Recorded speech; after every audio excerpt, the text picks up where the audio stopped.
Bom, pessoal, na parte de termodinâmica, chegamos na nossa parte 7, na parte 7. Vamos ver a transformação adiabática. Mas o que seria essa palavra? Qual o significado da palavra adiabática? Adiabática.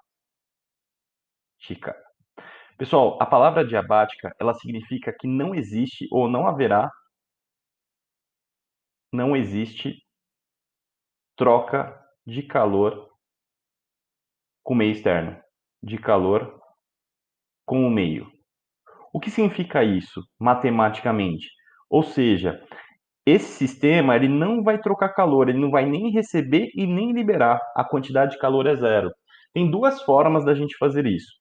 A primeira forma é fazer um sistema isolado, ou seja, deixar simplesmente o gás ali sem ter contato com mais nada ao redor. Esse é um jeito. O outro jeito é ter um processo rápido. Como assim rápido? Rápido o suficiente para não existir troca de calor. Eu trouxe aqui duas figuras. A primeira figura, esses bombeiros estão apertando aqui um extintor. É tão rápido a maneira como o gás sai que não tem tempo para ele trocar calor com o meio. A gente pode falar que esse processo é adiabático. Da mesma forma, quando você enche o pneu da bicicleta, a maneira como esse gás é comprimido, ele é comprimido tão rápido que não tem tempo dele trocar calor, que também é adiabático. Então a quantidade de calor é zero. Muito bem. Como que fica, então, a primeira lei da termodinâmica para o processo adiabático? Você vai escrever Q é igual a ΔU mais o trabalho do gás. O que acontece? No processo adiabático, essa quantidade de calor é zero. Então, a variação da energia interna é igual ao trabalho do gás. Matematicamente, a gente pode escrever que o ΔU é menos o trabalho do gás. Isso para a transformação adiabática. Mas vamos compreender o que significa isso na prática. Eu trouxe aqui um exemplo de expansão e trouxe aqui um exemplo de compressão. Muito bem. O que acontece? Na expansão, o gás ele tem uma certa temperatura aqui. Então ele tem uma certa energia interna. Quando ele expande, você concorda que, olha só, ele tinha esse tamanhinho.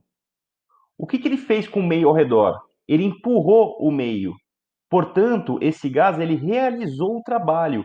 Ele liberou, ele gastou uma parte de energia empurrando. Mas de onde veio essa energia? Da energia interna.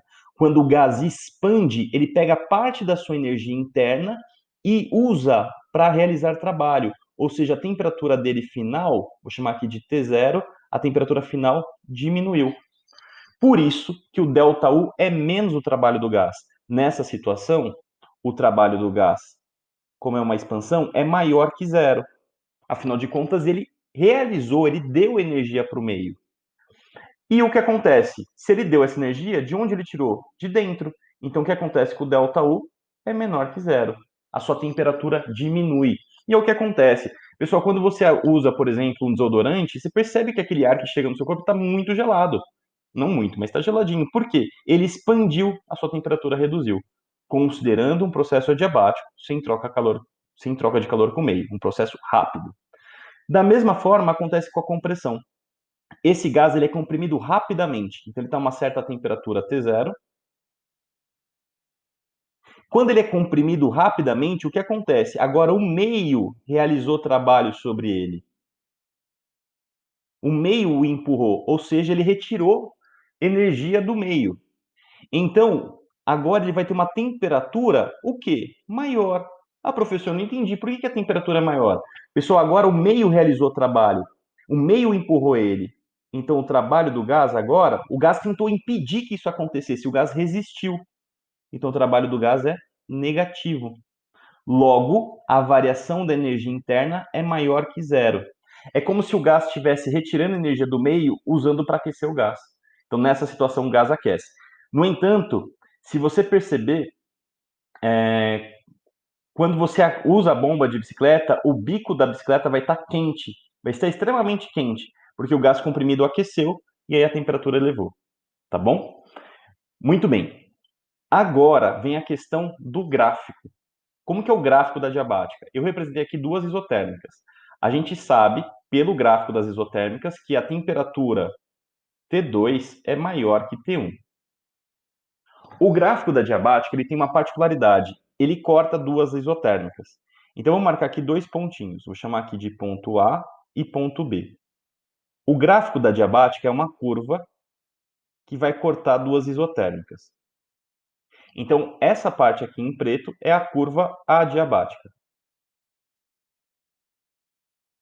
E perceba, se o gás expandir, ele ir de A para B, o que acontece com a temperatura do gás? Expansão, a temperatura diminui. Se fosse uma contração, ele fosse de B para A, aí o que acontece? A temperatura dele aumenta, que é o que a gente tinha estudado anteriormente. Muito bem. Professor, eu posso, na transformação adiabática, usar a equação geral dos gases? Claro que pode. Você pode usar a equação da primeira lei da termodinâmica, que eu vou chamar aqui de 1. Você pode usar a equação geral dos gases, o nosso PVT Povotó, não tem problema. Aqui eu vou chamar de, aproveitando o nosso gráfico, de PaVaTA. Na verdade, o A é T2, né? E PB, VB e T1. Obedecendo o gráfico, né, que eu coloquei, que aqui é o ponto A, aqui é o ponto B, então ficou PaVa T2, PB, VB, T1. Não ficou lá muito bonitinho, mas é a estrutura. Vamos considerar que aqui tem um volume VB e uma pressão PB. Aqui tem um certo volume VA e uma pressão PA. Só que tem uma outra equação na diabática que você pode usar. Essa equação, eu vou chamar de equação, você pode falar assim, vou chamar de equação adiabática. Ela só pode ser utilizada nessa transformação, porque isso aqui é uma curva, e ela é escrita como PaVa gama, PB, VB gama. Essa é uma outra equação que você também pode utilizar. Mas, professor, o que é esse bendito gama? Esse gama é chamado coeficiente de Poisson, ou coeficiente de Poisson.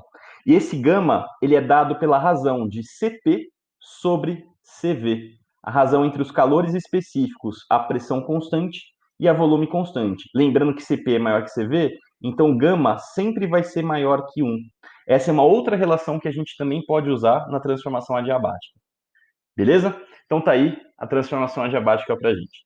Até o próximo, pessoal.